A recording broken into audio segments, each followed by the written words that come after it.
अस्सलाम वालेकुम नाज़रीन, प्रोग्राम लास्ट आवर में मैं हूं महरीन सब्तैन। नाज़रीन, वतन अज़ीज़ के नाकाबिले तस्खीर दिफा के लिए बहरी, बरी और फ़िज़ाई फ़ौज हर लहज़ा तैयार रहती है।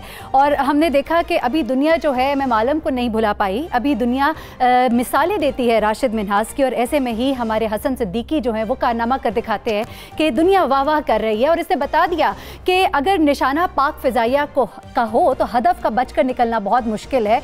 और अब इस वक्त जितनी तारीफ़ पाक फ़िज़ाइया की हो रही है और जितनी सुबकी भारत की जो फ़िज़ाइया है उसकी हो रही है, वो सबके सामने ही है। चलिए ये बात तो एक तरफ, इस बात को हम एक तरफ रखते हैं। हम आज के प्रोग्राम में जब बात करेंगे तो हम बात करेंगे कि भारत जो है उससे अब जंग का ख़तरा जो है वो टल गया है या ख़तरा भी बाकी है। हम इस पर भी बात करेंगे कि भारत इस वक्त किस तरह के ओछे हथकंडे जो है वो इस्तेमाल कर सकता है, क्योंकि जिस तरह की सुबकी हम सिफारती महाज पर देख रहे हैं, जंगी महाज पर देख रहे हैं, अब उसके बाद भारत और क्या कुछ कर सकता है, क्या कुछ हम उसे एक्सपेक्ट कर सकते हैं, इस पर आज के प्रोग्राम में हम गुफ्तगू करेंगे। किस किस महाज पर भारत बेनकाब हुआ, इसे भी कुछ अपने प्रोग्राम में हम डिस्कस करेंगे। इस तमाम सूरत हाल में हम ये भी बात करेंगे कि पाकिस्तान को कहाँ कहाँ इन दिनों में कामयाबी हासिल हुई। सिफारती महाज की अगर हम बात करते हैं, अंदरूनी सतह पर हम देखते हैं पाकिस्तान ने क्या क्या कुछ अच्छा किया और क्या क्या गलतियाँ हमारी रही इस दौरान इस महाज पर, उसको भी कुछ हम रिडिस्कवर करेंगे आज के प्रोग्राम में। और हम ये भी ज़रूर जिक्र करेंगे कि किस तरह से हमने अभिनंदन को वापस भेजा और किस तरह से शाकिरुल्लाह को वापस भेजा गया, ये भी पूरी दुनिया ने देखा और इस पर भी गुफ्तगू जो है वो ज़ेरे बहस रही इंटरनेशनल मीडिया में भी।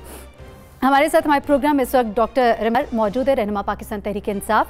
अमजद शुएब साहब हमारे साथ मौजूद है, सीनियर दिफाई तज्ज़ियाकार, और सेनेटर अब्दुल क़य्यूम रहनुमा पाकिस्तान मुस्लिम लीग नून हमारे साथ मौजूद है। आप सबका बहुत शुक्रिया।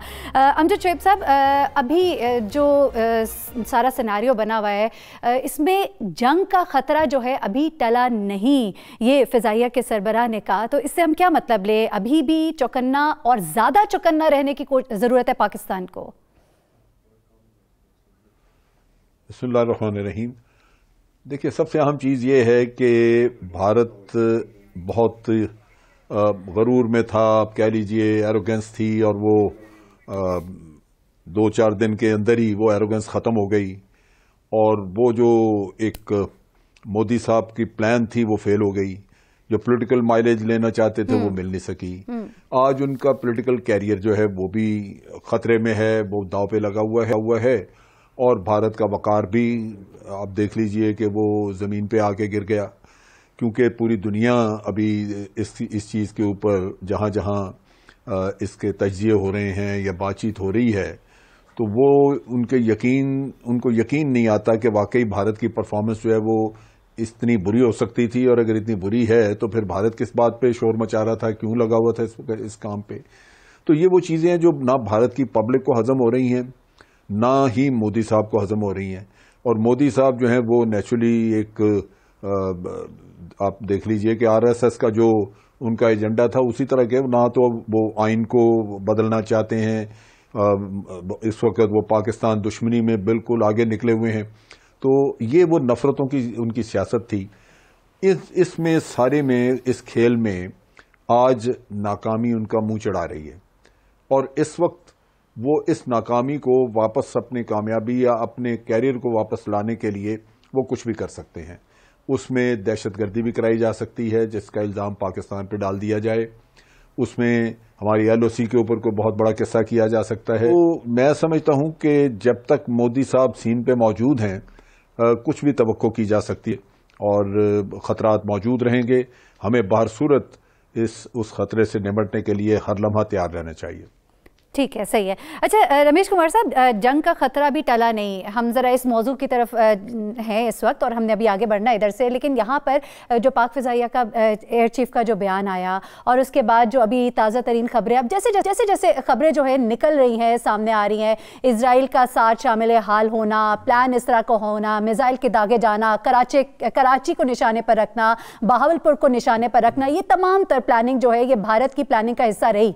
तो इस तमाम सूरत हाल को सामने रखते हुए जितना कि एग्रेसिव हुआ है और जिस तरह भारत को इस वक्त सुबकी का सामना है, OIC में जो सुषमा स्वराज गई तो उस पर भी ये बातें हो रही है कि जी क्यों भेजा गया, क्या उनको ये सब सुनवाने के लिए भेजा गया? अभी उनके देश के अंदर से आवाजें आ रही हैं, जबकि हमारे यहाँ पर हमें जो एज है वो कंसेंसस का एज है, जहां पार्लियामेंट के फ्लोर पर सब जमातें यकजुबान होकर एक ही करारदाद पेश करिए, वहां पर ये वाला सिनेरियो नहीं दिखाई देता। How do you see it?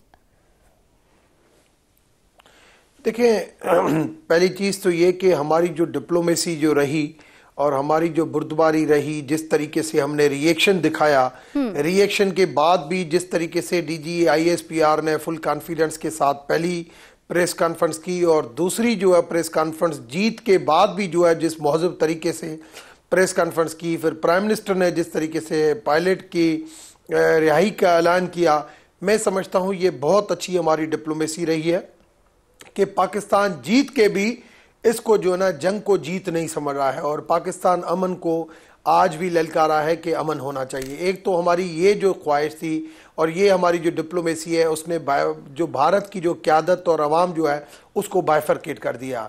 जब मैं गया था पुलवामा अटैक के बाद, उस वक्त सारी अपोजिशन, इवन जब मेरी थोड़ी सी बात जब सुषमा जी से या प्राइम मिनिस्टर से या वीके सिंह से हुई, तो उस वक्त उसको इवन कांग्रेस ने भी क्रिटिसाइज किया कि उधर से आप कहते हो कि भारत को हमें पाकिस्तान को सबक सिखाना और इधर से आप अपनी डिप्लोमेसी में लगे हुए हो। तो उन्होंने भी कहा, मगर इस हमारे अमल के बाद जो है वो मैं समझता हूं भारत बाइफरकेट हो चुका है। अब आ जाए कि इस वक्त की सूरत हाल क्या है। देखिए, इस वक्त की सूरत हाल, इसमें कोई शक नहीं है कि वहां पे इलेक्शन है और इस वक्त जो यहाँ पे हमारी डिप्लोमेसी और हमारा रिएक्शन उसने भारत का सर झुकाया है। और इवन जो आज न्यूयॉर्क टाइम्स की जो रिपोर्ट आई है, जो न्यूयॉर्क टाइम्स की जो न्यूज आई है, उस न्यूज ने भी जो है वो भारत को बहुत ज्यादा डाउन कर लिया है कि भारत के पास 10 दिन के हथियार नहीं है। तो ये सारी चीजें मैं समझता हूं कि भारत के को एग्रेशन की तरफ लेके जाने के लिए बहुत सारी चीजें हैं जो लेके जाएंगी। अब उस एग्रेशन से कैसे बचा जाए, मैं समझता हूं माजी में भी हमने अच्छे इकदाम किए हैं, अब जीत के भी जो है वो उसका जश्न नहीं मनाया। अब आगे मैं समझता हूं उनको फेस सेविंग के लिए हमें स्पेस देनी चाहिए कि थोड़ी सी फेस सेविंग उनकी हो कि कम से कम आगे वो एग्रेशन की तरफ नहीं जाए, क्योंकि वो समझ गए हैं कि पाकिस्तान की फौज के बारे में जो हमने सोचा था उससे कई गुना ज्यादा जो का मौका दे रमेश कुमार साहब, उनको तो कुछ भी अच्छा जेस्चर हम करते हैं, वो फेस सेविंग का क्या फायदा उठाना चाहेंगे? वो उसके ऊपर उल्टा हम ही पर जुमले कस देते हैं। हमने अभिनंदन को भेजा, हमें किस तरह की बातें सुनने को मिली। हमें तो चाहिए था हम कुलभूषण के हवाले से भी डोजिए भेज देते जैसा श्री मजारी ने कहा, और हमें तो चाहिए कि अभी जो इन्होंने शाकिरुल्लाह के साथ किया इसके हवाले से भी उनसे सवाल किया जाए। क्या ये अक़वाम मुत्तहिदा के चार्टर के मुताबिक नहीं है? जिस तरह का सलूक उन्होंने किया ये उसकी खिलाफ वर्जी नहीं है? क्या हम इसके ऊपर सवाल उठाएंगे कि हम खामोश रहेंगे? बिल्कुल नहीं। मैं देखिए, मेरा इसके ऊपर बहुत ज्यादा एक्सपीरियंस है, मैंने हिस्ट्री भी पढ़ी है और कुछ जो है वो मैंने एथिक्स के हवाले से या मजहबी किताबों के हवाले से मैंने बहुत ज्यादा मेरे पास कोट है कि आप अपनी बात जरूर करें, अपने मौक़िफ़ की जरूर आप तायद करें, मगर जहां पे दूसरे बंदा जो जिस वक्त जज्बात में तलवार लेके आपके सामने खड़ा हुआ है, पहले उसकी तलवार की नोक नीचे कराएं। नोक नीचे कराने के बाद जब उसको समझ में आए कि बंदा मुझसे जोर है और फिर भी ये नोक मेरी नीचे कराने के लिए मेरे पास नोक नीचे ना करे तो फिर उसके साथ तलवारबाजी भी करे ना। रमेश कुमार साहब, इमरान खान साहब जो बार बार कहते हैं कि मैं फोन करने की कोशिश कर रहा हूं मोदी को, लेकिन मोदी जो है हमने दिखा दिया कि हम सिर्फ तलवार दिखाने के लिए हमने नहीं रखी है, मगर हमारी बिल्कुल सही है। 5 दिहाइयों के बाद हसन सिद्दीकी ने बता दिया कि एमएम आलम अभी भी मौजूद है, हमारी फजाइया का निशाना कभी चूकता नहीं है। लेकिन एक सवाल यहाँ पे ये भी है ना, क्योंकि अभी इस वक्त बहुत सी सवालात उठ रहे हैं, वहां पे ये भी कहा जा रहा है इमरान खान साहब का जेस्चर बहुत अच्छा था, एक्सीलेंट, वेल डन, लेकिन इमरान खान साहब जो कहते हैं कि मैं बार बार मोदी को फोन कर रहा हूं, मोदी इज नॉट रिस्पॉन्डिंग। तो ये चीज जो है ये जरा बहैसियत कौम हमें जरा कुछ अच्छी नहीं लग रही कि मतलब नहीं उठा रहे फोन तो छोड़ दीजिए, मतलब क्या हम जी। मेरी पहली चीज तो ये कि प्राइम मिनिस्टर ने फोन कोई नहीं किया है, प्राइम मिनिस्टर ने डिप्लोमेसी के जरिए राब्ता करने की कोशिश कर रहे हैं। Prime minister to prime minister phone करके मैं बात करना चाहता हूं, मैं मसले का हल डायरेक्ट आपके साथ बैठ के हल करना चाहता हूं, मैं खित्ते का अमन चाहता हूं, मैं ये यूरोप बनाना चाहता हूं पाकिस्तान और इंडिया को। ये उसने सोच दिखाई है। कोई ऐसे नहीं है कोई प्राइम मिनिस्टर बार बार फोन में ला रहा है वो नहीं उठा रहा है, मगर एक क्लियर कट डिप्लोमेसी के जरिए मैसेज भेजा है। चूंकि रोज ये जुमला सुनते हैं ना, तो हमें कुछ ऐसा लगता है कि इमरान खान साहब रोज शाम को एक फोन मिलाते हैं और वहां से रिसीव नहीं होता है। अब्दुल क़य्यूम साहब, क्या कहेंगे आप? डिप्लोमेसी जो है राइट डायरेक्शन में जा रही है? आर यू सेटिस्फाइड जो कुछ अभी तक इकदाम लिए जा रहे हैं इमरान खान साहब? और चले हम वो नोबल अमन वाली वो बात तो नहीं करेंगे, लेकिन as far as it is going, is it going good?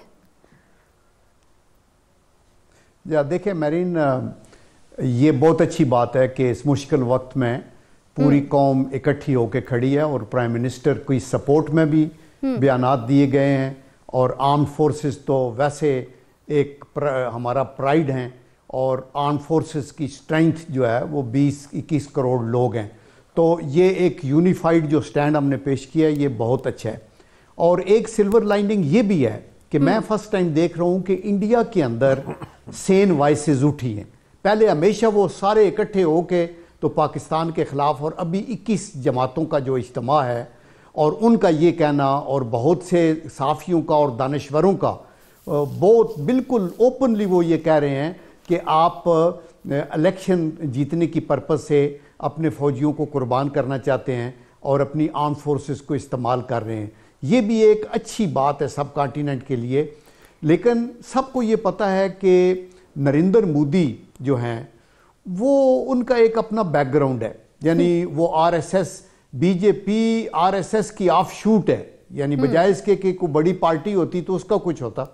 Secondly उनका एक माइंड फिक्स है और ये जो आरएसएस या हिंदुत्व की फिलॉसफी लेके मोदी आए हैं, पहली तो यही इंडिया की बड़ी बदनसीबी है बिकॉज एक बहुत बड़ी जमहूरियत है, बहुत बड़ा मुल्क है और उसको टोटल सुकड़ के वो हिंदू इंडिया बनाना चाहते हैं बजाय इसके के।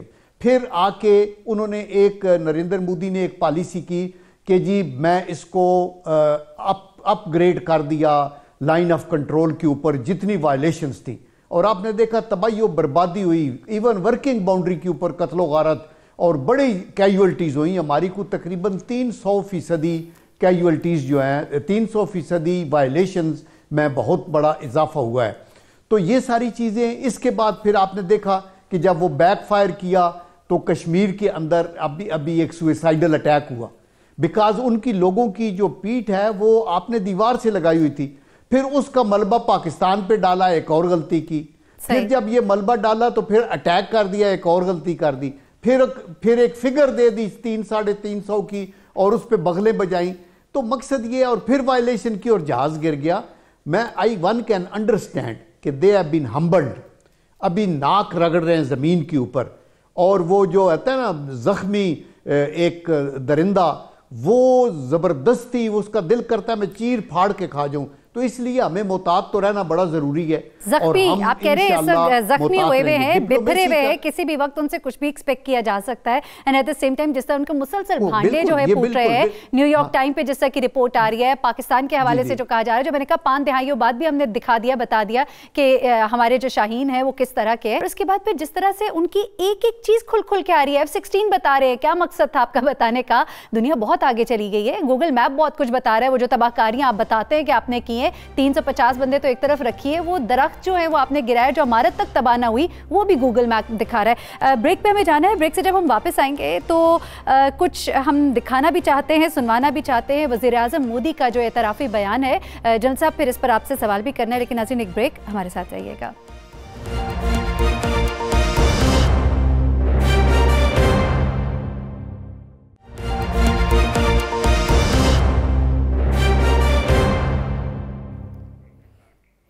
वेलकम बैक नाज़रीन। सिफारती महाज पर भारत की नाकामी जो है उसका मुंह बोलता सबूत वो इंटरनेशनल अखबार है जो बता रहे हैं कि कौन कितने पानी में है। ये भी बताया जा रहा है कि वो तैयारा जो गिराया गया वो पीस F-16 का था या किस तैयारे का था, यानी कि भारतीय तैयारे का था। उसके बाद अगर जंगी सतह पर नाकामी की बात करें तो जब ये कहते हैं कि हमने मार गिराए, इतने लोग मार दिए, तो फिर इनसे जब इनका मीडिया सबूत पूछता है या तादाद पूछता है तो वो कहते हैं हुकूमत देगी। मारा आपने, हुकूमत तादाद बताएगी। जनरल साहब, राफेल की कमी आज महसूस की है, इसका तो मतलब वाज़े है ना कि वो मान रहे अपनी शिकस्त, तो वो मान रहे पाकिस्तान की फतह। ऐसा है कि नहीं है? जी जी बिल्कुल, वो जो उन्होंने नुकसान उठाया है जनरल साहब, जनरल अमजद शोएब साहब, जी जी, वो जो नुकसान उन्होंने उठाया है, जो नुकसान उठाया है वो उसी की बात कर रहे हैं कि वो नुकसान शायद ना होता अगर राफेल होता। तो मेरा तो मतलब उनके लोगों को पूछना चाहिए था कि अगर राफेल था नहीं तो फिर ये पंगा लिया क्यों आपने? हमने तो नहीं शुरू किया, ये बिल्कुल सही, पाकिस्तान ने नहीं शुरू किया, ये भारत ने ही सारा खेल शुरू किया। तो जरूरत क्या थी फिर आपको आराम से बैठते? पाकिस्तान तो बार बार अमन की बात कर रहा था। ऐसा ही है, हमने तो हर बात हर लम्हे पे यही पैगाम दिया कि जंग से बचा जाए। तारीख बताती है कि दो एटमी कुव्वतों के दरमियान कभी जंग नहीं हुई। वो लोग बेवकूफ तो नहीं, वो इसी वजह से नहीं हुई कि उनको पता है कि दो एटमी कुव्वतों की जंग शुरू हो जाएगी किसी और चीज पे, लेकिन नतीजा शायद एटम बम के इस्तेमाल पे हो जाए और फिर दुनिया पूरी तबाह हो जाए या कम से कम खित्ता बर्बाद हो जाए। ये वो चीजें हैं जिससे डरते हुए लोगों ने कभी भी, एटमी कुव्वतों ने कभी भी जंग आपस में नहीं की, दो कुव्वतों की डायरेक्ट नहीं हुई।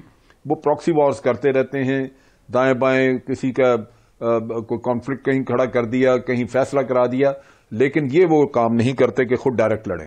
तो ये मोदी साहब की मेरा ख्याल है कम अकली थी। पाकिस्तान इस खतरे को समझते हुए कि ये जंग कहीं बहुत गलत नतीजे पे न जाके पहुंचे, तो इसलिए बार बार अमन की बात कर रहे हैं, जिसको उन्होंने कमजोरी समझा और पाकिस्तान पे चढ़ दौड़े। नतीजा उन्होंने खुद देखा। अच्छा अमजद शोएब साहब, जरा इस सारे जो सिचुएशन ये अभी तक रही है, अभी तक की सिचुएशन और कह ले कि आने वाले वक्त की भी जो सिचुएशन है, उसको अगर सामने रखे, जैसा स्वॉट एनालिसिस हम करना चाहते हैं कि पाकिस्तान ने कहां कहां पर बेहतरीन इकदामात लिए और कहां कहां पर हम वो नहीं कर सके या उस तरह से शायद नहीं उसको परफॉर्म कर सके जिस तरह के किया जाना चाहिए था। इस तरह की सिचुएशन में क्या कहेंगे आप?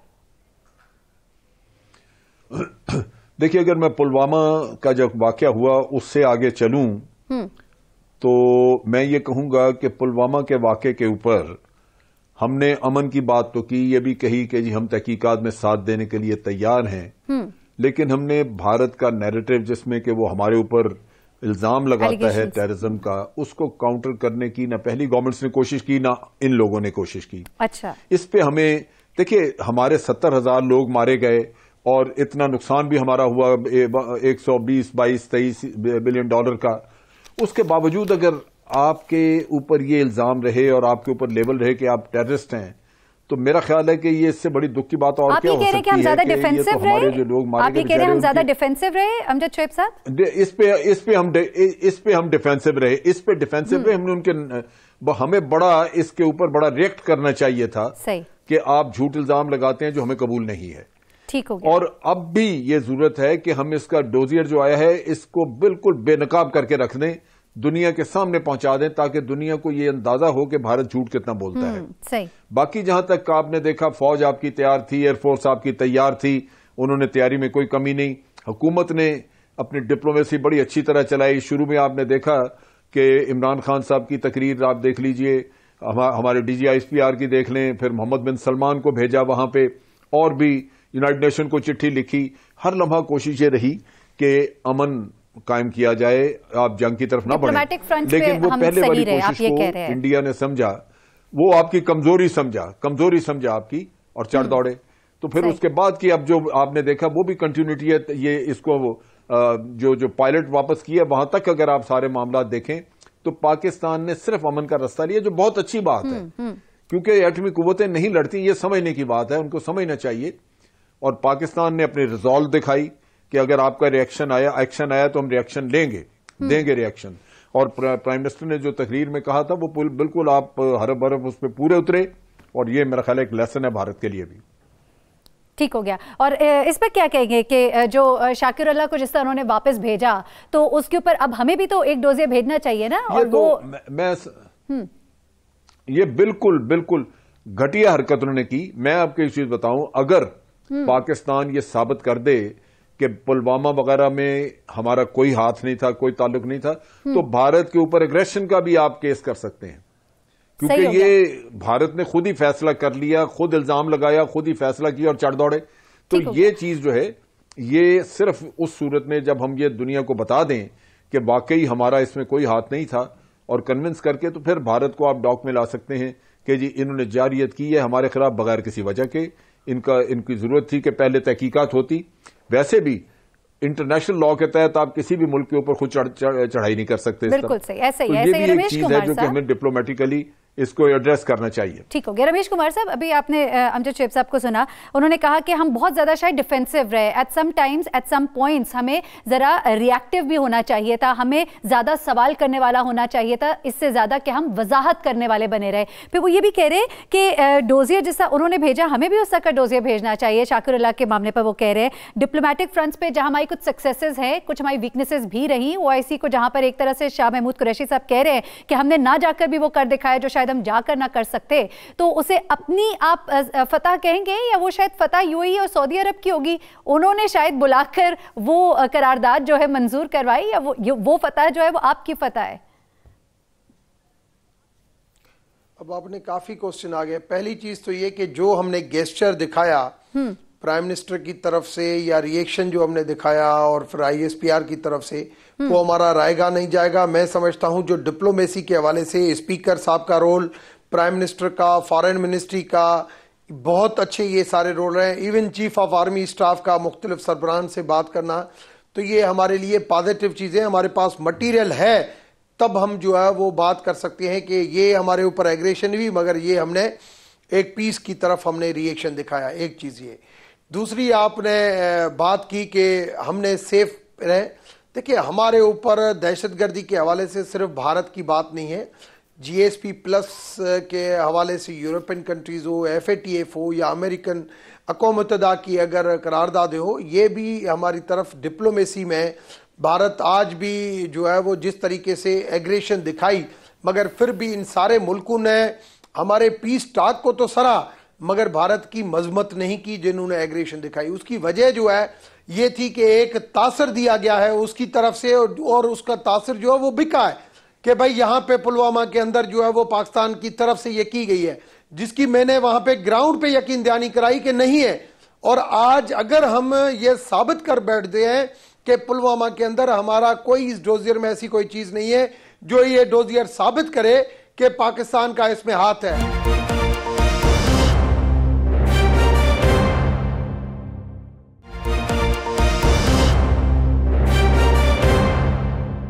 हम पीस और अमन जो है हम उसको साथ लेकर चलते रहे, लेकिन शाकिरुल्लाह के हवाले से जो कुछ उन्होंने किया, तो क्या अब हमें इस पर उनसे सवाल करना बनता है कि नहीं? और अगर बनता है तो हम करेंगे कि नहीं? इस मामले को उसी तरह से उठाएंगे जिस तरह वो उठाते अपने हर मामले को? देखिए, ये जो जयपुर की जो जेल है वहां पे कैदी काफी है, और हकीकत में मुझे जो ब्रीफिंग मिली उसमें मुझे पता नहीं था, और अगर मुझे जब वापस आने लगा तो मुझे वहां पे पता चला। मुझे बाद में जब लास्ट में जब हाई कमीशन के साथ में बैठा था तो उन्होंने कहा आपने ये बात की, मैंने कहा मुझे इल्म नहीं था। नहीं तो हो सकता है उसके कैदियों के हवाले से हमें डिप्लोमेसी में और तेजी से आज आप देखिए ना जिस तरह से आजाद गायब है और जिस तरह से तशद्दुद का निशाना बनाया गया, वो पॉसिबल ही नहीं है कि जेल के अंदर इस तरह का निशाना बगैर किसी सपोर्ट के बनाया जाए। बिल्कुल नहीं, बिल्कुल ऐसे नहीं हो सकता। इवन इंटरनेशनल कैदियों को इस तरीके से रख भी नहीं सकते। और हमारे आज तो जो सुप्रीम कोर्ट में जो चीजें चल रही थी कि कोई इंटीरियर मिनिस्ट्री और फॉरेन मिनिस्ट्री बताए कि कितने लोग किस किस जेलों में है, तो ये मैं समझता हूँ इस चीज को बिल्कुल सीरियसली देखना चाहिए। हमने अभी तक बड़े अच्छे काम किए रमेश कुमार साहब, आपने कहा कि हम बड़ा डिप्लोमेटिक फ्रंट के ऊपर भी बड़ा अच्छा जा रहे हैं, हम अमन का पैगाम लेकर जा रहे हैं। एक और जगह जहां हमें लगता है कि शायद अच्छा जेस्चर दे दिया जाता तो बड़ा अच्छा होता, ऑपोजिशन ने जहां आप लोग के साथ खड़े होकर हर जगह एक सपोर्ट रही उनकी और बिल्कुल एक जान हुए दिखाई दिया हमें, तो क्या ये अच्छा ना होता कि इमरान खान साहब जब पार्लियामेंट के फ्लोर पर गए तो जरा मुसाफा भी कर लेते, जरा साथ बैठ भी जाते? तो क्या हुआ? जाती दुश्मनियां, रंजशें या कोई भी कुछ भी कह ले, शायद मैंने लफ्ज ज्यादा सख्त इस्तेमाल कर लिया, उसको एक साइड पर रख देते। और हालात,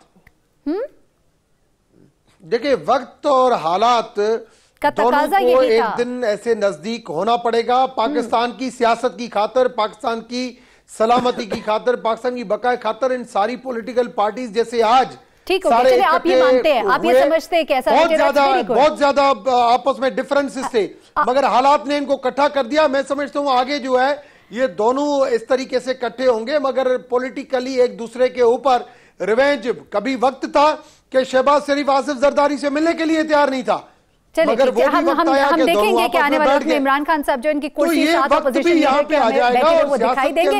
आपसे आखिरी सवाल से आगे चलेंगे अब्दुल कयूम साहब की तरफ। सियासत में कभी ऐसा वक्त आएगा कि दोनों दोबारा बैठ जाएंगे। मगर एक पैगाम लेकर हम चल रहे हैं रमेश कुमार साहब, तो जिस तरह हम देख रहे हैं कि पीस टॉक की कोशिश की जा रही है, फोन पे फोन किए जा रहे हैं, यही वो हालात वाकयात में नवाज शरीफ साहब के वक्त में जब वाजपेयी भी आए और अमन के लिए कोशिशें तेज की गई, तो मानते हैं आप वो एक एफर्ट्स थी पाकिस्तान मुस्लिम लीग नून की तरफ से, और वो अगर कंटिन्यू रहती तो वो बेहतर होती, लेकिन शायद ज्यादा शोर मचा दिया गया, शायद कुछ चीजें पसंद नहीं आ रही थी जिन पर आवाजें उठाई जा रही थी, ना ही उठाते तो शायद अभी अमन का अमल कुछ आगे तक चला जाता। देखिए, मेरी इस हवाले से वहां पे भी बात हुई थी और मैं इन सारी स्टडीज को समझता हूं, लाजमी ये गवर्नमेंट का हिस्सा हूं। मैं समझता हूं कि डिप्लोमेसी डेमोक्रेटिक गवर्नमेंट की तरफ से खूबसूरत होती है, मगर डेमोक्रेटिक गवर्नमेंट को कम से कम अपने इदारों के हवाले से कभी भी जो है वो गलत सोच बाहर से ऐसी कोई शेयर नहीं करनी चाहिए। एक चीज ये, आप ये सारी गुफ्तगू सुन रहे थे पॉजिटिवली उस वक्त। ठीक है अब्दुल कयूम साहब, आप ये सारी गुफ्तगू, रमेश कुमार साहब आपकी तरफ मैं वापस आऊंगी। अब्दुल कयूम साहब, ये सारी गुफ्तगू मैंने अभी सारे सवालात जो है रमेश कुमार साहब से यक के बाद दीगरे इसीलिए किए कि आप उनको भी वन बाय वन आंसर अगर कर सके।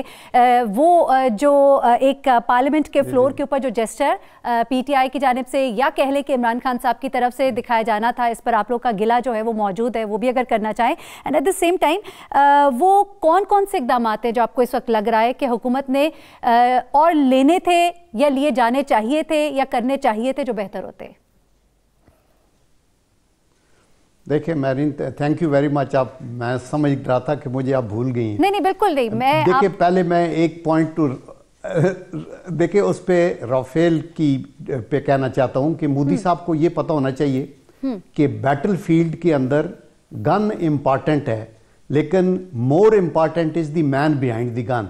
तो आप राफेल ले भी आएंगे तो अगर पाकिस्तानी पायलट होगा तो उसके पास एक मीडियम टेक्नोलॉजी का भी जहाज होगा। तो ऑनेस्टली ये मैं आपको, being a war veteran, I can tell you कि it is the man behind the gun that matters.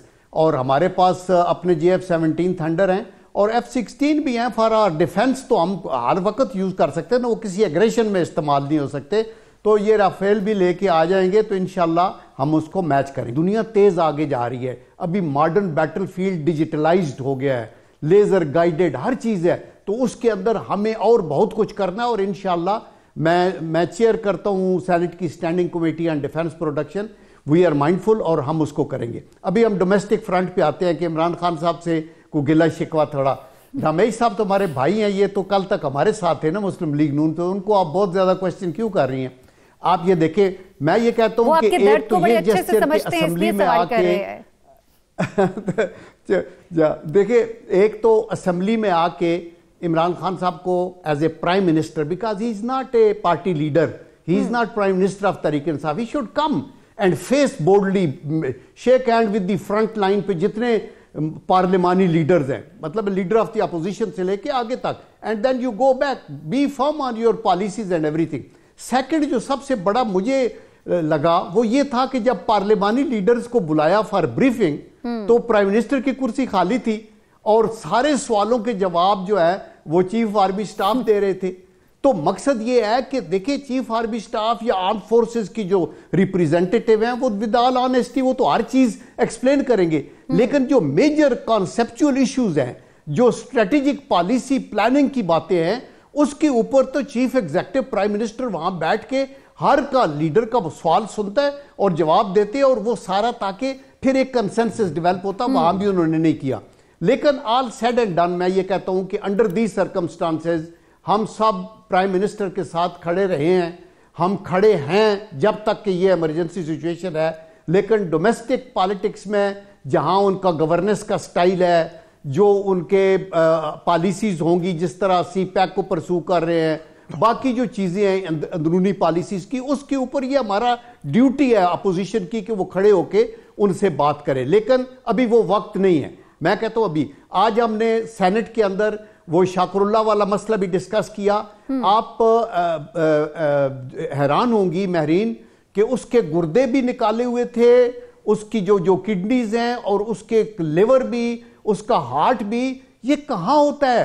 और ये पूरा और एक एम्बुलेंस तक जो है, एक जेस्चर, काइंडनेस का जेस्चर, एक एम्बुलेंस तक नहीं डेड बॉडी को लेकर पहुंची वहां बॉर्डर तक, और उसकी हैंडलिंग भी अभी इस डेड बॉडी की हमें इस्लामाबाद लानी चाहिए थी डेड बॉडी। लेकिन इसको खोल के इसका कलामी के लिए माजरत, आपकी हुकूमत के ऊपर भी एक ये गिला है ना, ये गिला ये है कि कुलभूषण का डोजियर जिस तरह से भेजा जाना चाहिए था, जिस तरह से उस मैटर को टेकअप किया जाना चाहिए था, वो शायद उस तरह से हैंडलिंग नहीं हुई। हम हमेशा हैंडलिंग में गलती कर जाते हैं। पता नहीं अब शाकिरुल्लाह का मामला हम किस तरह से उठाएंगे। नहीं बीबी, बात मैं आपको बताऊं, देखें आप ये जरूर क्या लें आपका गिला। आज ये सेनेट में बात आई, श्री मजारी ने एक पॉइंट उठाया और उसके ऊपर उसका मैंने जवाब दिया। मैंने कहा कुलभूषण के डोजियर बने हैं, ऑन रिकॉर्ड है फॉरेन ऑफिस में, यहां सारे एम्बेसडर्स को ब्रीफ हुआ। फिर मियां नवाज शरीफ साहब जब गए यूनाइटेड नेशन में तो साथ सरताज अजीज साहब थे, मलिया लोधी थी, they are witness to that, और वो अभी भी फॉरेन ऑफिस में तो पड़े होंगे। गिला गलत था ऑपोजिशन का जो कहते रहे कि हम तो सुनने को तरस गए कि मियां साहब के मुंह से कभी कुलभूषण का नाम तो निकले, वो सब गिला गलत था पे क्या? देखे वो एक पर्सनल अपने तौर पे मियां नवाज शरीफ ने जिस तरीके से कश्मीर के इशू को आपकी जो यूनाइटेड नेशन की जनरल असेंबली में पेश किया, वो सब ने उसको सराहा, इवन अपोजिशन ने। इसके बाद आपने देखा शाहिद खाकान अब्बासी ने पेश किया। तो इसलिए मेरे ख्याल में हम इस पे पॉलिटिक्स ना करें, ये हमें अपने तौर पे इवन लेकिन कभी कभी अपनी गलतियों को देखना पड़ता है ना अब्दुल करीम साहब, अपनी गलतियों की तस्दीक करनी पड़ती है ताकि आगे मुस्तकबिल में ऐसी गलतियां ना हो। अच्छा, मैं आप ही से वापस आऊंगी, ब्रेक पे जाने का मुझे कहा जा रहा है, और ब्रेक से जब मैं वापस आऊंगी जरूर आपका पॉइंट ऑफ व्यू लेना चाह रही हूँ कि इमरान खान साहब या उनकी हुकूमत, जो हुकूमत वक्त है, उनके कौन कौन से ऐसे स्टेप्स हैं जो आप समझ रहे हैं वो गुड, और कौन कौन सी ऐसी चीजें जो आप समझते हैं कि अभी नहीं की गई सिफारती महाज पर या किसी भी फ्रंट पर जो अभी कर देनी चाहिए। और साथ ही साथ हम प्रोग्राम के आखिरी हिस्से में जरूर बात करेंगे कि इस वक्त करंट सिचुएशन में पाकिस्तान जो स्टेप्स ले रहा है, जो मसूद अजहर को ग्लोबल टेररिस्ट डिक्लेयर करने के हवाले से जो करारदाद मंजूर की गई है बाहर, उस हवाले से अब पाकिस्तान का क्या स्टेप होगा और किस तरह से कौमी धारे में लाने की जो अभी बातें की जा रही हैं और FATF के हवाले से तमाम इकदाम लिए जाने की जो कोशिश की जा रही है, तो ये सब तैयारियां क्या बता रही हैं, क्या पैगाम दे रही हैं, सब पे बात करते हैं ब्रेक के बाद।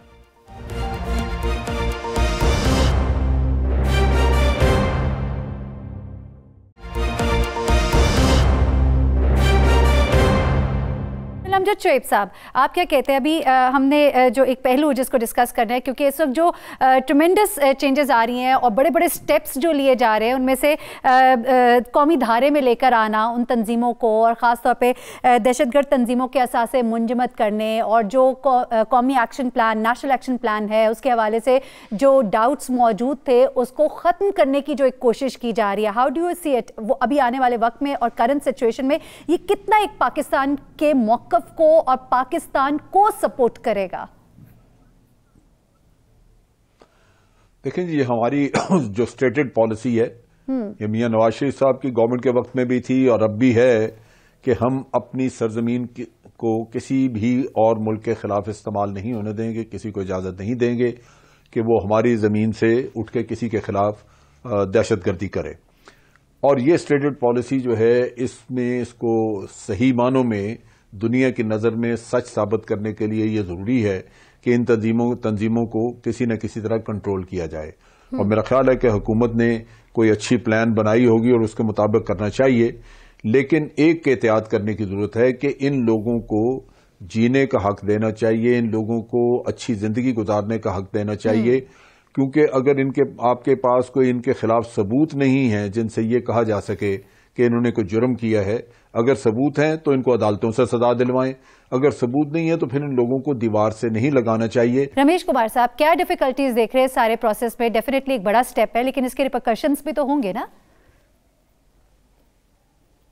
देखिए, मैं समझता हूँ हमारी डिप्लोमेसी, हमारा अखलाक बहुत अच्छा रहा, मगर हमें इतनी जो पजीराई नहीं मिलती है उसके पीछे वजूहत ही ये थी, और इस वजूहत की वजह से हमें टेररिज्म का हमेशा ठप्पा भी लगता आ रहा है। और अगर आज नेशनल एक्शन प्लान जब हुआ था, नेशनल एक्शन प्लान के अंदर ये सारी चीज़ें थी, मगर नेशनल एक्शन प्लान को उस ट्रू स्पिरिट में काम नहीं किया गया, इवन हेट मटीरियल तक डिलीट नहीं किया गया। आज भी अगर आप किताब अगर पढ़ें तो वो कायदे-ए-आज़म के कोर्ट, वो अपना इलामा इकबाल की कोट, कुछ जो है वो नहीं है, वो 11 अगस्त की स्पीच नहीं है, बहुत सारी चीजें हैं। मुझे जब सुप्रीम कोर्ट ने इश्यूज के ऊपर बुलाया, उसके ऊपर जजमेंट आई 19 जून 2014 की, आज तक उसके ऊपर अमल नहीं हुआ है। आखिर में अभी सुप्रीम कोर्ट ने फिर कहा कि इस जजमेंट के ऊपर इम्प्लीमेंटेशन के लिए मैं कमीशन बनाता हूं। फिर कमीशन बनी है, 1 मैन कमीशन, जिसमें मैं भी मेंबर हूं। अब नेशनल एक्शन प्लान के ऊपर आज अगर अमल हो रहा है तो इस अमल के अंदर खुदा करके कोई रुकावट नहीं आए और ये अमल आगे बढ़े। हाँ, जिसका जो हक है, किसी को भी दीवार के साथ नहीं लगाना चाहिए। माजी में अगर किसी से गलती हुई है और अगर वो आज भी इंसान बनने के लिए तैयार है तो कम से कम उन चीज़ों को कि भाई मैं इसी राह में आपके साथ काम करता हूं, उसको वेलकम भी करना चाहिए। बिल्कुल ये मौके आप देखें कि अगर मुल्क के अंदर अगर अमेरिका जैसा सुपर पावर भी 17 साल के बाद उन लोगों के साथ बैठ के अगर बात करके और उनको सही धारा में लेके और आगे बढ़ना चाहता है तो हमें भी इस तरीके से, मगर प्रैक्टिकली ये चीज़ें देखने में आए। जब ये चीज़ें देखने में आएंगी तो हमारे साथ जितने भी ममालिक हैं वो हमारे साथ खड़े भी होंगे, फिर खित्ते के अंदर अमन भी होगा, एग्रेशन भी खत्म होगी, हमारा एक इमेज बेहतर होगा। उस इमेज बेहतर करने के लिए आज जरूरी है कि सारी पॉलिटिकल पार्टीज जो है वो, पहले पीएमएलएन कुछ सीरियस थी, तब उस वक्त पीटीआई कम सीरियस थी, अब पीटीआई बिल्कुल सीरियस है, तो पीएमएलएन कितना साथ देती है, क्योंकि पीपुल्स पार्टी का तो हमेशा ये मौकफ क्लियर रहा है। सही है। तो मैं समझता हूं वक्त अभी आ गया है, जैसे मैंने आपको कहा कि वक्त आ गया है कि वक्त और हालात जो है खान साहब को और नून लीग को जो है वो ऐसे मोहब्बत वाले माहौल में बढ़ाएगा आगे। तो इसी तरीके से ये वक्त भी आ गया है कि मुल्क के अंदर ये दहशतगर्दी का ठप्पा खत्म करने के लिए आपने दुरुस्त फरमाया अब्दुल कयूम साहब, अभी जिस तरह कह रहे हैं डॉक्टर रमेश कुमार कि ये वक्त आ गया है कि हम इस मसले पर भी, और हम देखेंगे, हम देख रहे हैं कि पाकिस्तान मुस्लिम लीग नून और पीपल्स पार्टी किस तरह हमारे साथ इस मामले पर स्टैंड आउट करती है। आप क्या कहते हैं कि ये जो इस वक्त स्ट्रिक्ट एक्शंस लिए जा रहे हैं, FATF की ग्रे लिस्ट से भी बाहर आने का एक भरपूर मौका है, how do you support them? देखिए, पहली बात यह है, 3 चीजें मैं कहना चाहता हूं। पार्लियामेंट के अंदर माहौल बेहतर होना चाहिए और मुस्बत काम होने चाहिए, और इसका ज्यादा दारोमदार हुकूमत के ऊपर है। अपोजिशन इनके साथ तामन करेगी, अगर ये आए रोज आके गालियां ना दें तो बेहतर होगा। नंबर 2 बात ये है, डिप्लोमेसी में बहुत कुछ करना है। अभी यहां हमें एक स्टार्ट मिला है और कश्मीर की चीज हाईलाइट हुई है, तो हमारे सारे एम्बेसडर्स, फॉरेन ऑफिस के लोग, हमारी कमेटियां कश्मीर से रिलेटेड, इनको काम करना चाहिए। और तीसरी जो मोस्ट इंपॉर्टेंट है, हमें अपनी आर्म्ड फोर्सेस को अपग्रेड करना होगा। हमें एयरफोर्स, हमारी नेवी, हमारी आर्मी थ्रू आउट, बिकॉज जो बैटलफील्ड है वो चेंज होता जा रहा है, डायनामिक्स आज की बहुत तेज है, और हमें अगर पेट पे पत्थर भी बांधने पड़े तो यहां हम अभी इंडिया के नेबर में और मोदी जैसे वहां लीडर हैं, तो हमें यह देखना हो कि top of the line aircraft हमारे पास हो, top of the line tank हो, टॉप ऑफ द लाइन गन्ने हो, हमारी टॉप ऑफ द लाइन जो वारशिप्स हो, नेवी को अपग्रेड करने की जरूरत है। तो इसके ऊपर भी हम पार्लियामेंट में ही ध्यान देंगे तो हम अपनी फोर्सेस को और ज्यादा बेहतर, ये वार हार्डन्ड है, ये ट्राइड हैं, इन्होंने 65 वार में बेस्ट किया, 71 वार में बेहतरीन इनकी परफॉर्मेंस थी इधर, और अभी भी अल्लाह के करम से इन्होंने हमारा सर फख्र से बुलंद किया है। ये जो स्पेशली अभी एयरफोर्स ने, और जो आर्मी कैजुअलिटीज ले रही है, और उधर नेवी भी चौकन्ना है, तो इनको अपग्रेड करना है, इनके चलिए, ये जो अभी आपने 3 पॉइंट्स दिए ना, इनमें से एक पॉइंट का जवाब रमेश कुमार साहब से और दूसरे का जनरल अमजद साहब से देंगे। पार्लियामेंट का माहौल बेहतर करने की जरूरत है ताकि मामलात आगे बढ़े। अभी तक आपकी जो कायम कमेटी नहीं परफॉर्म कर पा रही है। बढ़ाने से पहले हमें खित्ते के अंदर माहौल ही ऐसा पैदा करना चाहिए कि ये पाकिस्तान और इंडिया के बॉर्डर यूरोप की तरह हो। हम क्यों ये सोचें कि हम इन चीजों में, हमें माहौल को पहले ही हमारी प्रायोरिटी ये होनी चाहिए जो आज बहुत जरूरी है ना, ये सारे आलात, ये सारे इक्विपमेंट्स इसलिए नहीं होते कि इस्तेमाल किए जाएं। ठीक है, लेकिन रमेश कुमार साहब, पार्लियामेंट का माहौल, इस पे कुछ कहेंगे? पार्लियामेंट का माहौल बिल्कुल हमारी रेस्पॉन्सिबिलिटी है, और अगर 70% अगर गवर्नमेंट की रेस्पॉन्सिबिलिटी है तो 30% जो है वो अपोजिशन की भी रेस्पॉन्सिबिलिटी है। और एथिक्स और कुछ चेयर की इज्जत करना, चलिए ठीक है। वैसे भी इमरान खान साहब ने कुछ खास वज़रा को कहा है कि जरा अच्छे से चले ऑपोजिशन के रहनुमाओं के साथ। अमजद शोएब साहब, लास्ट कमेंट कर दीजिए, प्रोग्राम का वक्त खत्म हो रहा है, कि वो जो अभी बात की है कयूम साहब ने कि हमें अपने जो इक्विपमेंट्स है उन्हें और ज्यादा बेहतर करना होगा। ऐसी सिचुएशन है कोई इस वक्त? हमारे वेपन्स, हमारे इक्विपमेंट्स अपग्रेड होने की जरूरत है? हाँ जी जी जी, ये बहुत जरूरी है। सही, ये बहुत जरूरी है, हमें ये करना होगा, वरना हमारी बका के लिए मसला होगा।